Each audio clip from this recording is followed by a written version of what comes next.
नमस्कार दोस्तों, Tally Prime की लास्ट वीडियो में हमने देखा था कि टेली प्राइम में हमको कंपनी कैसे क्रिएट करना है। हमने कंपनी क्रिएट कर ली। अब उस कंपनी में हमको क्या करने हैं, ट्रांजैक्शन बुक करने मतलब अकाउंटिंग करना है। तो उस अकाउंटिंग को करने के लिए कुछ हमको अकाउंटिंग आना भी तो चाहिए। तो अकाउंटिंग को करने के लिए हमको अकाउंटिंग के गोल्डन रूल्स को समझना होते हैं। ये 3 गोल्डन रूल्स होते हैं। बहुत ही ईज़ी वे में मैं आज आपको बताऊँगी, जिसको कि डेबिट क्रेडिट रूल भी कहा जाता है। तो आज के वीडियो में हम अकाउंटिंग के गोल्डन रूल को कवर करेंगे। सबसे पहले समझते हैं कि गोल्डन रूल्स होते क्या हैं। देखिए, अकाउंटिंग के गोल्डन रूल्स एक जो है गाइडलाइन का सेट है। आप जानते ही होंगे कि बिजनेस अगर आप करते हैं तो बिजनेस में बहुत सारे ट्रांजैक्शंस होते हैं। जैसे कि आपने गुड्स परचेज किया, गुड्स सेल्स किया, बिजनेस में कैपिटल आती है, कैश के ट्रांजैक्शन होते हैं, बैंकिंग ट्रांजैक्शन होते हैं, फिक्स असेट्स आप परचेज करते हैं। इसके अलावा भी बहुत सारे एक्सपेंसेस होते हैं, फाइनेंशियल ट्रांजैक्शंस होते हैं। तो इन सभी फाइनेंशियल ट्रांजैक्शन को सिस्टमेटिक रिकॉर्ड करने के लिए ये रूल बनाए गए हैं। और ये कितने होते हैं? 3 होते हैं, जिनको हम वन बाय वन समझेंगे, विद एग्जांपल समझेंगे। उससे पहले गोल्डन रूल्स के जो 3 गोल्डन रूल हैं, उनको समझने से पहले हम समझ लेते हैं कि जर्नल एंट्री क्या होती है। देखिए, जर्नल एंट्री क्या होती है? जब भी कोई हम बिजनेस करते हैं तो उस बिजनेस में बहुत सारे ट्रांजेक्शन होते हैं। उन ट्रांजेक्शन को जो सबसे पहले बुक किया जाता है वो क्या कहलाती है? आपकी जर्नल एंट्री। फिर उस जर्नल एंट्री के बाद ही हम लेजर्स में उसमें लेजर में एंट्री की जाती है। तो जनरल एंट्री में क्या होता है? डे टू डे जैसे ही ट्रांजेक्शन होते हैं, जैसे ही कोई फाइनेंशियल ट्रांजेक्शन हुआ, तत्काल उसकी एंट्री कर दी जाती है। जैसे कि आपने माल खरीदा, अब आपने माल खरीदा तो आप क्या करेंगे? उसको तुरंत बुक खरीदेंगे कि इतनी आज की तारीख में आपने ये माल इससे, जिससे भी आपने खरीदा, ये माल हमने इस व्यक्ति से खरीदा है। तो अब ये तो हुआ कि आपको तुरंत इसमें ट्रांजेक्शन, जो सबसे पहले जो ट्रांजेक्शन बुक किए जाते हैं वो जनरल एंट्री कहलाती है आपकी। अब जनरल एंट्री में जो ट्रांजेक्शन्स रिकॉर्ड किए जाते हैं वो double entry system of accounting के हिसाब से किए जाते हैं। तो double entry of system of accounting क्या होता है? डबल एंट्री सिस्टम का मतलब ये होता है, कोई भी ट्रांजेक्शन होता है तो उस ट्रांजेक्शन के 2 इफेक्ट होते हैं। जैसे एग्जाम्पल से हम समझते हैं कि मशीन परचेज की आपने 20,000 रुपीज की। आपने क्या करा? मशीन परचेज की, तो इससे क्या हुआ? एक तो आपके बिजनेस में मशीन आई, ठीक है, मशीन आपने परचेज की तो बिजनेस में मशीन आई। इसका दूसरा इफेक्ट भी कुछ हुआ है, आपको दिख रहा है? इसका दूसरा इफेक्ट हुआ कि आपके पास से 20,000 रुपीज गए। तो ये जो 2 इफेक्ट होते हैं ना, इन 2 इफेक्ट को लेकर जनरल एंट्री बनती है। और ये जनरल एंट्री में एक पक्ष आपका रहता है डेबिट और एक साइड आपकी रहती है क्रेडिट। डेबिट और क्रेडिट की टोटल आपकी बराबर होती है। देखिए, अब जिस इस एग्जांपल से समझते हैं, मशीन परचेज ऑफ 20,000 रुपीज। तो 20,000 की मशीन परचेज की। अच्छा, ये अभी ये जो एंट्री हम कर रहे हैं ना, जिसे अब इसकी जनरल एंट्री क्या बनेगी आपकी? Machine account debit to cash account. 20,000 दोनों तरफ की अमाउंट क्या होगी? डेबिट क्रेडिट की सेम होनी चाहिए। और मशीन अकाउंट डेबिट, देखिए जिसके साथ डेबिट लिखा हुआ, ये क्या है? डेबिट ट्रांजेक्शन है। डबल एंट्री में क्या होते हैं? एक ट्रांजेक्शन, एक इफेक्ट आपका डेबिट में जाता है, एक इफेक्ट आपका क्रेडिट में जाता है। तो जो डेबिट में इफेक्ट गया उसके साथ हमने डीआर लिख दिया, जो क्रेडिट में इफेक्ट जाता है उसके आगे हम टू लिखते हैं। तो ये डेबिट आपकी मशीन हो गई और कैश आपका क्रेडिट हो गया। अभी जो मशीन डेबिट क्यों हुई, कैश क्रेडिट क्यों हुआ? इसी के लिए आपको गोल्डन रूल की रिक्वायरमेंट होती है। आप गोल्डन रूल समझेंगे तो आपको समझ में आएगा किसको हमको डेबिट करना है, किसको हमको क्रेडिट करना है। जब तक आप डेबिट क्रेडिट करना नहीं सीखेंगे तब तक हम आगे कैसे बढ़ेंगे? चलिए, गोल्डन रूल को तीन, जैसे 3 गोल्डन रूल होते हैं तो तीनों क्या होते हैं? नेचर ऑफ ट्रांजेक्शन के हिसाब से होते हैं। मतलब क्या होते हैं? टाइप्स ऑफ अकाउंट्स की बात करते हैं हम, जैसे कि 3 टाइप के अकाउंट होते हैं, तीनों के अपने अपने गोल्डन रूल है। तो इस तरह से 3 टाइप के अकाउंट है। ये 3 टाइप के अकाउंट किस बेस पे बने हैं? आपके ट्रांजेक्शन के बेस पे बने हुए हैं। तो इन तीनों टाइप के अकाउंट के साथ एक एक रूल जुड़ा हुआ है, जो कि 3 गोल्डन रूल मिलकर बनते हैं। सबसे पहले होता है हमारा पर्सनल अकाउंट, फिर होता है रियल अकाउंट और तीसरा होता है हमारा नॉमिनल अकाउंट। इनको हम डिटेल में समझेंगे with example. Personal account, personal account में वो ट्रांजैक्शंस आते हैं जो नाम से ही आपको लग रहा है, जो कि इंडिविजुअल या किसी ऑर्गेनाइजेशन से रिलेटेड है। इंडिविजुअल जैसे कि राम है, सोहन है, तो यदि किसी व्यक्ति से रिलेटेड है तो वो पर्सनल अकाउंट में आते हैं। ऑर्गेनाइजेशन मतलब कोई कंपनी है। देखिए, कंपनी है, कोई पार्टनरशिप फर्म है, एओपी है, बीओआई है, सभी का क्या होता है, एचयूएफ है, ये सब भी क्या होते हैं, इनका भी एक आर्टिफिशियल जो है उनका अपना एक अस्तित्व होता है।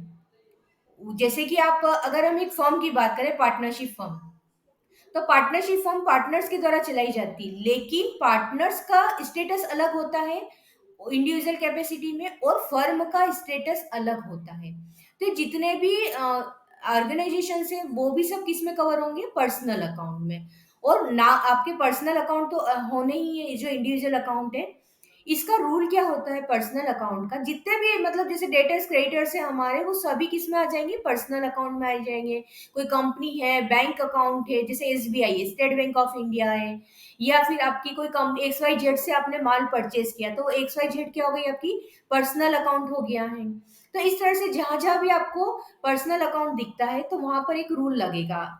जो फर्स्ट गोल्डन रूल है आपका पर्सनल अकाउंट की, आपको सबसे पहले क्या देख लिया आपने, पर्सनल अकाउंट है, तो पर्सनल अकाउंट का आपको रूल देखना है। पर्सनल अकाउंट को बुक करने का रूल है, debit the receiver, credit the giver. Debit the receiver मतलब जिसको रिसीव हो रहा है उसको हम डेबिट करेंगे, और देने वाले को क्रेडिट करेंगे। लेने वाला डेबिट, देने वाला क्रेडिट।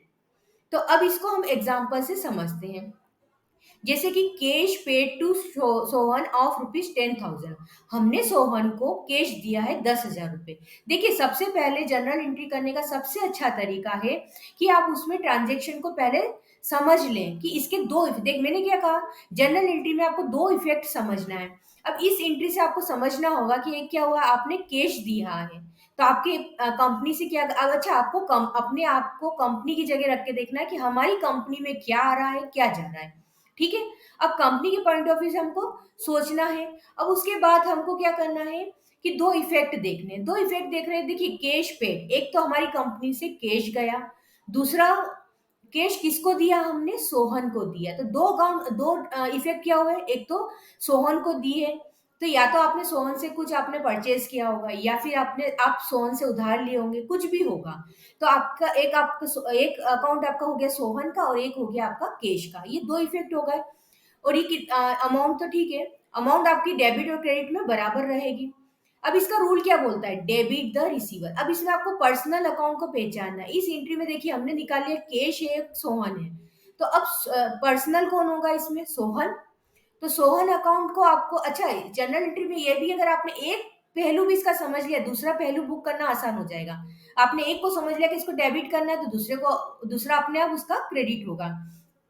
अब इसमें देखिए कैश और सोहन, तो सोहन आपका क्या हो गया, पर्सनल अकाउंट हो गया, और सोहन क्या है आपका, रिसीवर है, उसको 10,000 रुपीज मिल रहे हैं, तो डेबिट द रिसीवर। रिसीवर को हमको क्या करना है, डेबिट करना। आपको एक ट्रांजेक्शन का एक इफेक्ट तो आपको मिल गया, तो सोहन अकाउंट डेबिट, 10,000 रुपए से सोहन डेबिट हो गया। दूसरा इफेक्ट अपने आप क्या हो जाएगा, क्रेडिट हो जाएगा, तो टू कैश अकाउंट 10,000। तो इस तरह से आपकी एंट्री बन गई। तो अब आपको क्या करना है, ये हुआ पर्सनल अकाउंट। पर्सनल अकाउंट का एक और एग्जांपल हम समझते हैं, goods purchase from Sohan on credit of ₹10,000। आपने उधार सोहन से माल खरीदा है 10,000 रुपए का। सब इसको हम क्या करते हैं, देखिए बिजनेस में आपने क्या करा, गुड्स परचेज किया है, एक तो आपके पास क्या आ गया, गुड्स आ गया, आपने परचेज किया, इसका एक इफेक्ट क्या होगा, परचेज हो गई आपकी। दूसरा इफेक्ट क्या हुआ, आपने सोहन से खरीदा। देखिए यदि आपने कैश में करते हैं तब तो हमको कैश अकाउंट ले लेते हैं, लेकिन आपने यहाँ पर क्या किया, सोहन ऑन क्रेडिट, मतलब उधार लिया है, उधार लिया तो हमको आगे जाके सोहन को पैसा देना होगा।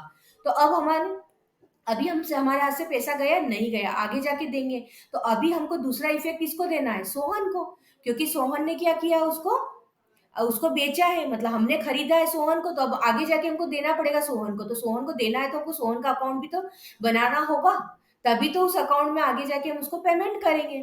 तो इसके दो इफेक्ट क्या हुए, एक तो आपका गुड्स परचेस हुआ है, दूसरा है इसका सोहन। अब इसमें आप देखिए सोहन का आप देखेंगे, सोहन क्या आपका पर्सनल अकाउंट, गुड्स आपका पर्सनल अकाउंट नहीं है, आपका पर्सनल अकाउंट क्या है, सोहन।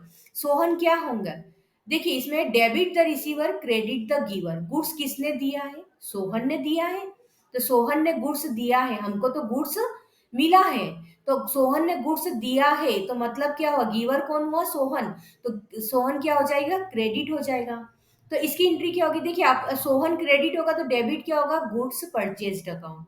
तो ये गुड्स, चाहे तो आप इसको जैसे जिसमें हम डील करते हैं बिजनेस में, तो उसको जो परचेस होती है और सेल्स होती है, तो आप या तो परचेस अकाउंट भी लिख सकते हैं या गुड्स भी हम लिख सकते हैं। तो यहाँ पर गुड्स परचेस क्या हो गया, आपके डेबिट हो गए, क्योंकि सोहन क्या आपका क्रेडिट हो गया। आपने एक पकड़ लिया कि पर्सनल अकाउंट सोहन है और इसने पैसा, इसने माल दिया है, तो गिवर को क्रेडिट करेंगे, सोहन को क्रेडिट किया, तो गुड्स अपने आप क्या हो गया, डेबिट हो गया। दोनों तरफ की अमाउंट बराबर हो गई। इसका सेकेंड अकाउंट समझते हैं हम, रियल अकाउंट। रियल अकाउंट में क्या होता है, असेट्स और लाइबिलिटी से रिलेटेड ट्रांजेक्शन्स इसके अंतर्गत आते हैं। रियल अकाउंट्स एक तरह से परमानेंट अकाउंट भी होते हैं। परमानेंट अकाउंट का मतलब ये होता है कि जैसे इसमें मैंने बोला कि असेट्स इसमें आएगी, तो असेट्स लाइबिलिटीज को हम क्या होते हैं, नेक्स्ट ईयर ले जाते हैं। किसके थ्रू ले जाते हैं, बैलेंस शीट के थ्रू।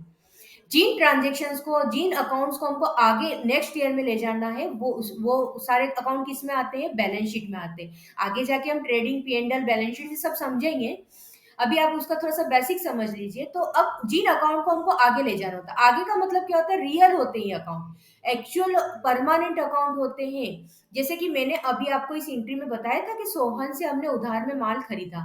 सोहन से आपने उधार में माल खरीदा है, तो सोहन को हमको आगे जाके पेमेंट करना है, तो हम क्या करेंगे, बैलेंस शीट में उस सोहन को हमको सोहन अकाउंट को बैलेंस शीट में लेना पड़ेगा, तभी तो हम नेक्स्ट ईयर में उसका पेमेंट करेंगे। तो जिस जो जो बैलेंस है, जैसे फिक्स्ड असेट्स है, करंट असेट्स है, ये सब क्या है, रियल अकाउंट है, जो जिनका की बैलेंस शीट में आते हैं। तो बैलेंस शीट के जितने भी आइटम है वो आपके रियल अकाउंट आ जाएंगे। अब इसमें क्या होता है, इसका रूल्स ये है, इन सबके बैलेंसेस होते हैं। जैसे कि मैंने बताया, सोहन को माल दिया, तो सोहन को हमको 25,000 रुपए देना है, 10,000 रुपए दे दिए हमने, तो 15,000 रुपए और देना है, 15,000, 5,000 और दे दिए। तो ये पूरे जो ट्रांजेक्शन है, क्या एक के बाद एक इसका बैलेंस कैरी फॉरवर्ड होता रहता है। रियल अकाउंट का रूल रहता है, डेबिट व्हाट कम्स इन, जो आता है उसको डेबिट करो, क्रेडिट व्हाट गोज आउट, जो जाता है उसको क्रेडिट करो। जो आता है जाता है मतलब असेट्स, जैसे कि हमने कंप्यूटर परचेज किया कैश में 80,000 रुपीज। अब यहाँ पे आप ध्यान से देखिएगा, इसमें आपको रियल अकाउंट देखना है। रियल अकाउंट मतलब असेट्स अकाउंट, तो हमारी हमने कंप्यूटर परचेज किया, कंप्यूटर परमानेंट नेचर का है, तो कंप्यूटर हमारी असेट्स है, तो रियल अकाउंट क्या हो गया इसमें, कंप्यूटर। इस एंट्री के दो इफेक्ट क्या है, एक तो आपके कंपनी में कंप्यूटर आ गया है, दूसरा आपकी कंपनी से कैश चला गया है। तो what, debit what comes in, real account हमारा क्या बोलता है, जो आए उसको डेबिट करो। तो क्या आया हमारा, कंप्यूटर आया, तो कंप्यूटर को हमने डेबिट कर लिया, ये हमारी असेट्स है। और दूसरा इफेक्ट क्या होगा, देखिए एक इफेक्ट पकड़ लिया कि कंप्यूटर को डेबिट, मतलब दूसरा इफेक्ट अपने आप क्या हो जाएगा, क्रेडिट। तो क्रेडिट क्या हुआ, कैश अकाउंट, कैश हमारे यहाँ से चला गया। क्रेडिट व्हाट गोज आउट, जो जाए उसको क्रेडिट करो। कैश भी हमारा रियल अकाउंट होगा। रियल अकाउंट क्यों होगा, क्योंकि देखिए कैश भी क्या होती है, हमारी असेट्स ही होती है। आपके पास जितना भी बैलेंस कैश का बचता है वो सब क्या है, आपकी असेट्स। तो आपका बैलेंस आप कम हो गया है, कैश भी आपका बैलेंस शीट में आता है, तो दोनों ही अकाउंट क्या है, आपके रियल अकाउंट है। तो डेबिट क्या हुआ, जो आया है कंप्यूटर, क्रेडिट क्या हुआ, जो गया है, क्या गया हमारा, कैश गया। तो टू कैश अकाउंट, ये हमारे रियल अकाउंट की एग्जाम्पल से मैंने समझाया। इसका एक एग्जाम्पल और लेते हैं, कैश सेल्स ऑफ ₹80,000 का। अब आप इसके दो इफेक्ट समझिए, कैश सेल्स ऑफ ₹80,000। अब देखिए आपने कैश में माल बेच दिया 80,000 रुपए का, तो इसके एक इफेक्ट क्या होगा, माल बेचा, तो एक तो आपका माल चला गया, मतलब माल गया मतलब आपने क्या करी, सेल्स की वो, तो ये सेल्स हो गई, एक इफेक्ट तो ये हो गया। दूसरा क्या है, कैश, कैश आया, क्योंकि आपने कैश में माल बेचा है तो आपके पास कैश आया होगा ना। तो कैश कितना आया आपके पास, 80,000 रुपए। अब कैश क्या है हमारा, रियल अकाउंट, असेट से हमारी। तो डेबिट व्हाट कम्स इन, तो आपके पास क्या आ रहा है, कैश आ रहा है, तो कैश क्या हो जाएगा, डेबिट। तो cash account debit 80,000, second effect अपने आप क्रेडिट हो जाएगा, टू सेल्स अकाउंट 80,000। सेल्स क्यों क्रेडिट हुआ, ये भी हम अब आगे जाके समझेंगे, ठीक है। थर्ड अकाउंट होता है नॉमिनल अकाउंट। देखिए नॉमिनल अकाउंट में सारे वो सभी ट्रांजेक्शन आएंगे जो आपके एक्सपेंसेस और इनकम लॉस गेन से रिलेटेड हैं। आप कोई भी बिजनेस करते हैं तो उसमें क्या होते हैं, एक्सपेंसेस तो होंगे, जैसे कि आपने सैलरी दी, रेंट दिया है, परचेज किए, सब क्या आपके एक्सपेंसेस ही हैं, डे टू डे एक्सपेंसेस ही हैं। अब दूसरा आपके और क्या होते हैं, नॉमिनल अकाउंट में गेन या इनकम आती है। इनकम जैसे कि अब आप आपकी कोई सी भी इनकम, रेंटल इनकम हो सकती है, यदि आपने खुद ने रेंट दिया नहीं बल्कि आपने रेंट लिया है, या आपने सेल्स की है तो सेल्स भी आपकी इनकम हो गई। तो जो जो इनकम और गेन है वो आपके क्रेडिट होंगे, और जो एक्सपेंसेस और लॉसेस है वो डेबिट होंगे। जैसे कि अच्छा, ये जो एक्सपेंसेस और लॉसेस होते हैं, क्या हम इनको भी बैलेंस शीट में दिखाएंगे? कहाँ दिखाएंगे? इनको हम दिखाते हैं प्रॉफिट एंड लॉस अकाउंट में, ट्रेडिंग अकाउंट में।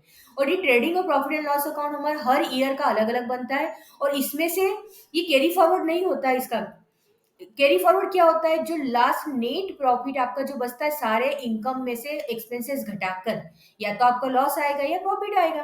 तो लॉस और प्रॉफिट जो होता है ना वो बैलेंस शीट में जाता है, उसको हम आगे कैरी फॉरवर्ड करते हैं। तो सारे एक्सपेंसेस लॉसेस तो क्या है, जितने भी आपकी इनकम और एक्सपेंसेस आपस में सेट ऑफ होके हम उसका लॉस प्रॉफिट निकाल लेते हैं। तो ये जो नॉमिनल अकाउंट्स होते हैं ये हमारे आगे फॉरवर्ड नहीं होते हैं। इसका क्या होता है, जो डिफरेंस होता है प्रॉफिट या लॉस वो हमारा बैलेंस शीट में जाता है, और वो नेक्स्ट ईयर कैरी फॉरवर्ड होता है।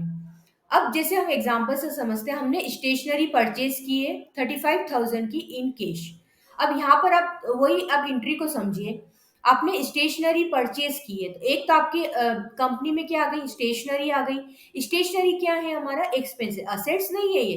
एक्सपेंसेस क्या होता है, जो डे टू डे हो। असेट्स तो हमारी क्या होती है, परमानेंट नेचर की होती है।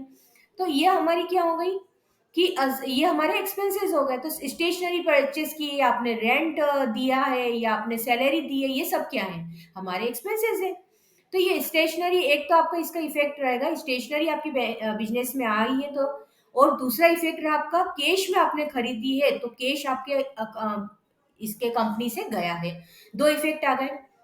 इसमें से आप एक इफेक्ट पकड़ लीजिए, स्टेशनरी आपको दिख लिया मतलब एक्सपेंसेस है, तो एक्सपेंसेस इज ऑलवेज डेबिट। तो एक्सपेंसेस को क्या है, हमारे स्टेशनरी, तो स्टेशनरी एक्सपेंसेस अकाउंट डेबिट 35,000। तो स्टेशनरी डेबिट हुआ तो क्रेडिट क्या हो जाएगा अपने आप, कैश। कैश हमारा गया तो टू कैश अकाउंट। और यहाँ पर आप ये भी समझ सकते हैं, देखिए एक एंट्री में नॉमिनल अकाउंट भी हो सकता है, रियल अकाउंट भी हो सकता है, मतलब कोई से भी दो अकाउंट इसमें हो सकते हैं। जरूरी नहीं कि ये जैसे नॉमिनल है तो दोनों ही जो इफेक्ट है वो डेबिट और क्रेडिट दोनों ही नॉमिनल अकाउंट। अब यहाँ पे देखिए, कैश अकाउंट जो है वो असेट्स है, वो रियल अकाउंट है, और स्टेशनरी अकाउंट एक्सपेंसेस है, वो नॉमिनल अकाउंट है। ठीक है, आप एक बस आप ये समझ लीजिए कि या तो डेबिट को समझ लीजिए या क्रेडिट को।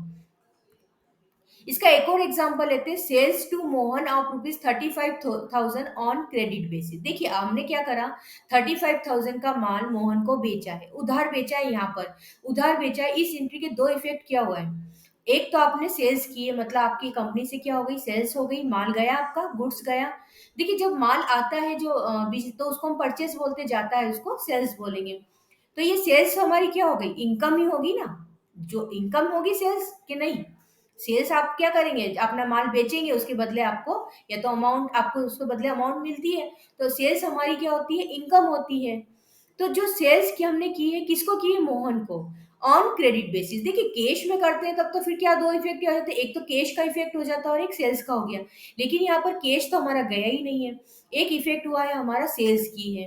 पहले तो हम सेल्स को समझ लेते हैं, सेल्स की है हमने, सेल्स कितने की 35,000 की। सेल्स क्या है हमारी, इनकम। तो इनकम या गेन को क्या करते हैं, क्रेडिट। तो सेल्स हमारी क्या हो जाएगी, क्रेडिट हो जाएगी। अब दूसरा इफेक्ट है आपका क्या है, आपने क्रेडिट बेसिस पे किया तो अब हमको मोहन का अकाउंट तो आपको क्रिएट करना पड़ेगा, क्योंकि मोहन के अकाउंट को अब आपको क्या करना पड़ेगा, आपको मोहन से आगे जाके पैसा मिलेगा। तो पैसा मिलेगा आपको क्योंकि आपने सेल्स की है, उसने माल लिया है लेकिन वो उसने अभी पेमेंट नहीं किया, वो पेमेंट आगे चल के देगा। तो ये हमारे क्या हो गया, डेटर्स हो गया है। तो मोहन अकाउंट हमारे क्या है, nominal account, sorry, Mohan account हमारा पर्सनल अकाउंट है। पर्सनल अकाउंट में क्या करते हैं, डेबिट द रिसीवर। तो इसमें क्या है, मोहन, एक अकाउंट आपने सेल्स हमारी क्या हो गई, इनकम थी वो क्रेडिट हो गई। तो दूसरा क्या, मोहन का, क्योंकि हमको यहाँ पे हम मोहन हमको लेना पड़ेगा कि हमको मोहन का अकाउंट क्या करना है, कैरी फॉरवर्ड करना है। ठीक है, तो इस तरह से आपका नॉमिनल अकाउंट भी आपका यहाँ पर हो जाता है।